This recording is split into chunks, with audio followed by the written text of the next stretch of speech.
Hello guys, NautoAce here, and this is going to be a condensed version of my thoughts on the Nintendo Switch presentation, plus other news that I did talk about on my presentation thoughts video. But the problem with that one was it was 1 hour. I did talk about a lot of things. I kind of also dealt very in depth with a lot of the thing, giving my reason why this, why that. So this one's gonna be just basically summary. I'm gonna make it short for this one, so because that one's really 1 hour. But if you wanna hear my very in-depth thoughts, like why they priced the machine at that price, $300, why are the accessories are expensive, what the modes you can do, what are the games that are gonna come out that they have planned that they can talk about for those past 2 days. So that's basically the video is. But again, like I said, is 1 hour long. So of course, if you guys want to listen to that one, hey, it's up to you. So with that, basically, this is gonna be my summary of what I talked about there. So first of all, the most thing I always said was pre-order. Can you still pre-order the system? Well, okay. So a little bit of update is that it depends where you're going to pre-order. It could be a yes or a no. So apparently there have been reports in the internet that GameStop's website somehow you can pre-order the gray one. The Neo version, they said they're all out. Some places said, oh, suddenly their pre-order kickback went back. You can still pre-order again. So again, it's becoming iffy, but I guess it doesn't look like it's going to be like in a situation with the NES Mini. And I said it before and I said it again. The reason why they're making a limited stock, and this also a response to Down Phoenix, because on Twitter he was talking to Alex and me about like it's so hard to find a place to pre-order the Switch. Why is that? I kind of give them a back tidbit of what's going on, and you can probably in Google you can say Kinishima Switch Limited, and then there's an article about it. So basically, I said it before, I said it again. The reason why the Switch is going to be less Switch versus with the Wii U, because what the lady Wada did was he said, okay, we heard people were complaining that people couldn't get the Wii, so we're gonna manufacture more Wii U. So you don't have to stand in line. You can just go in, trying to get one. There'll be enough for everyone. Well, fortunately, even with those scumbag trying scalper the Wii U, not a lot of people really care. And like I said before, during Black Friday of 2012, the PS3 and 360 outsold the Wii U. There's something wrong there, and a lot of people just keep ignoring it. And most common reason is the price of the Wii U. It was just too expensive. You say, well, there's a $300 one, the cheaper one. Yeah, but why do you want the vanilla version if you get the better version? You tell me. It's only just $50 more. You tell me. So that SKU doesn't make sense. I mean, the lady Iwata trying to downplay it because it's trying to justify their decision. Because if they say, "Oh, we done goof," it looks better on Nintendo. And guess what happened down the line? They did admit it that they done goof. Different story, but that's the reason why it's kind of hard to get a Switch right now or pre-order them. But again, I'm hearing reports that it's fluctuating. Like at one point you cannot pre-order and start the website, all suddenly, the pre-order button's up, back and forth, back and forth. Yeah, so no one knows yet, but again, gotta wait for a while to see what's going on. Alright, so with that, they're talking about the price.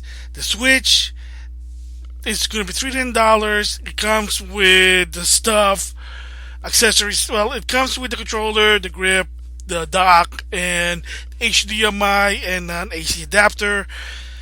And I said that in my main channel is it a good price? As of right now, I think it is a good price because exception for people getting invited on the show floor for the Switch, most people don't know is it really that worthy. They did talk about the features of the Switch, what you can do, the hardware. Not about they didn't talk about this operating system. They don't know about achievement, about the online service. They think that's going to be down the line. As of right now, they're showing why is it good in the hardware perspective. So yes, I think 299 kind of makes sense. I don't agree with it, but I think it kind of just makes sense because of the technology they're shoving in on the Switch. I did a follow up talking about why is it no packing game. Reggie did talk about it. I don't really agree with what Reggie said there. I think it's kind of BS. It basically, the gist of it is that, oh well, we want consumer to pick their own first game. So it's the translation that one basically mean is that if they put a packing game on the Nintendo Switch and sell it, then they have to raise the price. It'll be $350. Then it goes back to the deluxe version and the initial launch. They are trying to avoid that, but at the same time, they don't want to sell the Switch at a loss. Remember, they hate selling a console at a loss. Nintendo hated that to Kingdom Come. When it does, basically they get flustered. They don't know what to do, and the investors, the stockholders, are like, "Why are we losing money? What are you trying to do?" I mean, we want to have our cake and eat it too. I always say for 299 you should put in a pack-in game, but Nintendo said no because then we have to raise the price. Again, the whole point of pack-in game is it's supposed to be, the keyword is free, that to some extent you're biting the dust, but at least you're giving the consumer incentive. Oh well, I'll buy the system for to see if it's good. Oh, there's a game. Let's see what this game do that utilize what the console is. But the problem is what Nintendo of Japan thinks. He thinks what's good in Japan, it's good worldwide. Because the problem really is I just remember this. I've been talking to some of my friends about it.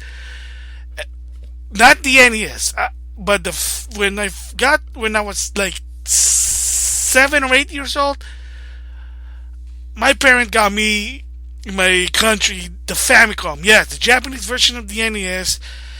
And the only SKU they have for the Famicom, believe it or not, it was just a basic set, aka just a console. Yes, in Japan, the thing is, they never sell a console with a packing game. They never do that. That's an American thing, which I love it. You should. But the problem is, Nintendo of Japan is an old company. What they think of Japan is good. They think America is also good. I think it's horseshit, excuse the language, but it is what it is. So, again, I don't agree with the price, but I can understand. Would it be more agreeable if we had the games such as, 1-2 Switch? Probably. But the problem is, Nintendo probably is going to think, it's gonna basically miss opportunity. Now we're basically throwing away money. That's their opinion. Of course, another problem is, and they did talk about it, was the accessory. The Pro controller is $70.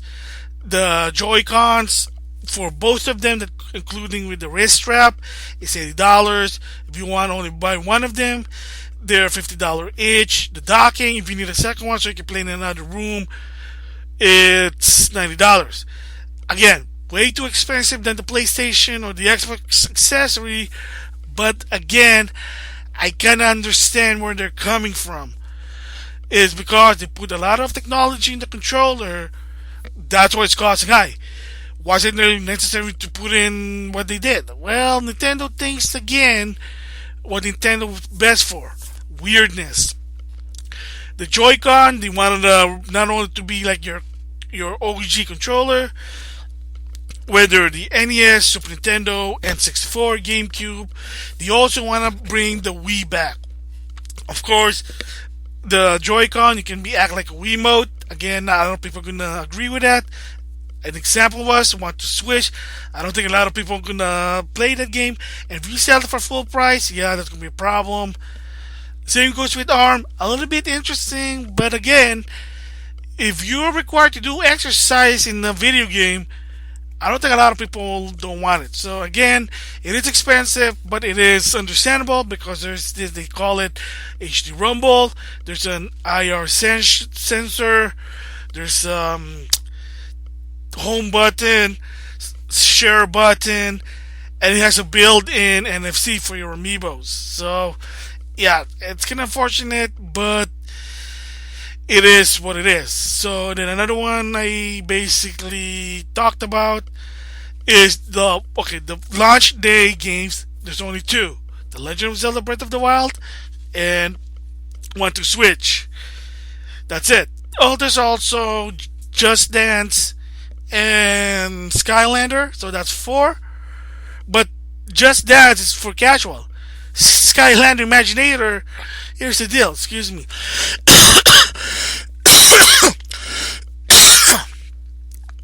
Is unless you already have it for the PS4, Xbox One, and the Wii U, why in the Nintendo's name would you buy it for the Switch?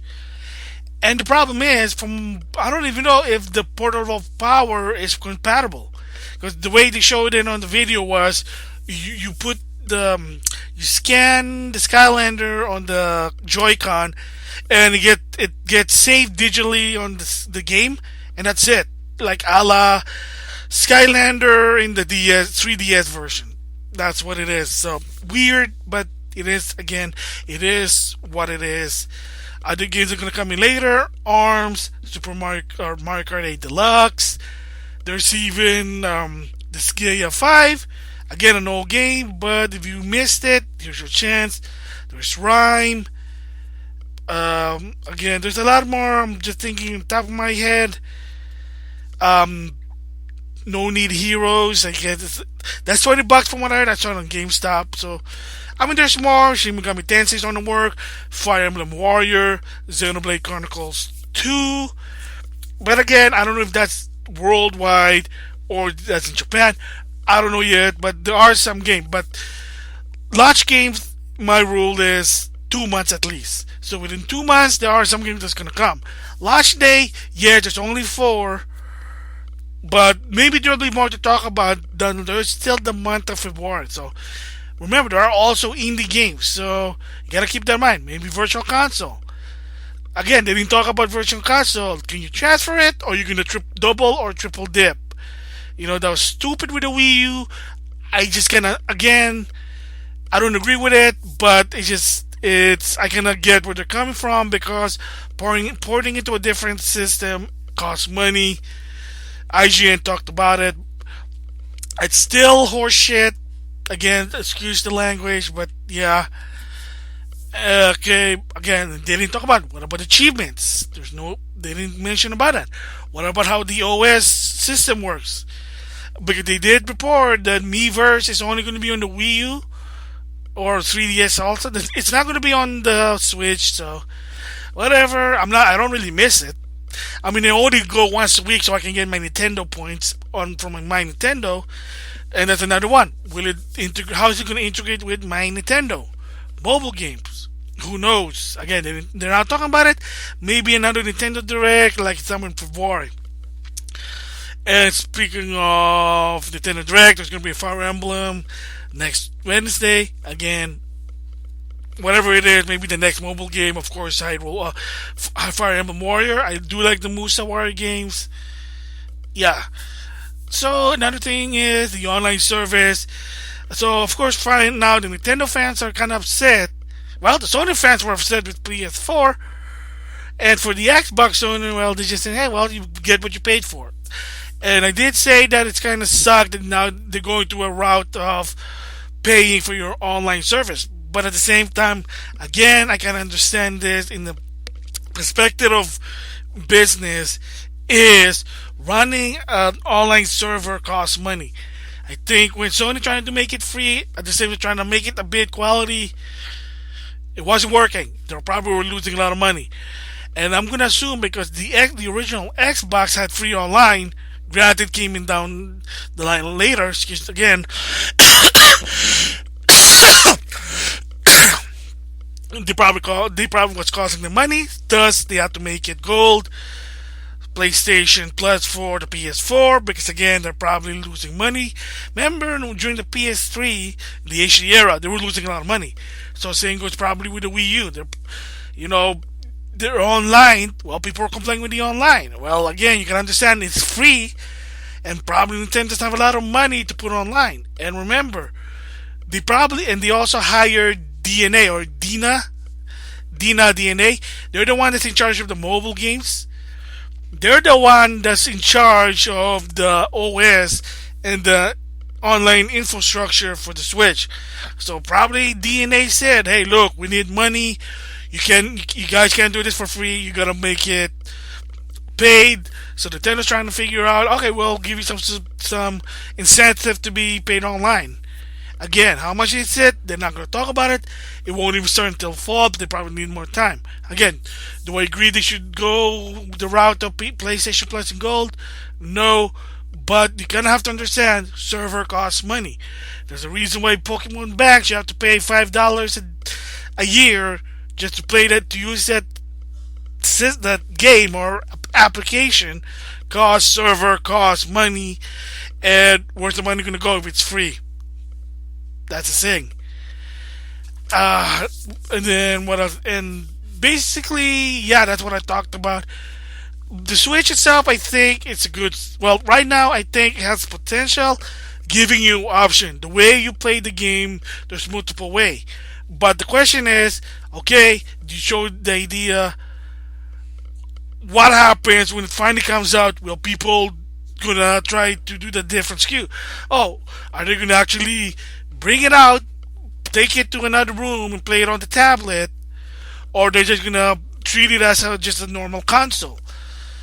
Are they gonna do the sideways Joy-Con, or they're just gonna keep it as a big controller? Are they gonna buy the Pro controller or not? And again, like I said, for the accessories, yeah, it sucks that it costs a lot of money. My only tip I can give you guys is wait for a sale. If you got coupons, use them. That's all I can say. Sale. They may sale. Amazon may do some sale. Black Friday. Be patient about it. You're already gonna get a controller, but you say, "Well, I want 2 player." Well, yeah. I mean, when I bought the Wii U Pro controller, I got it for $30 rather than 50. Yay! So again, same goes with the Switch console. If you don't like the SKU, say, "Oh, I want it with the game. I'm not gonna buy it." Then again, vote with your wallet. Don't buy it until they got the better SKU. Some people are buying it because they're hype. They got money. Some people just have the money. Again, it's economy thing. All right, so basically that's my thoughts about the Switch in this summary. You want to listen to my in-depth 1 hour one, links in the description box, but it is kind of long, so that's why I kind of condensed it with this one here. So with that, thanks for listening. That's it for now. I'll see you guys later. Bye.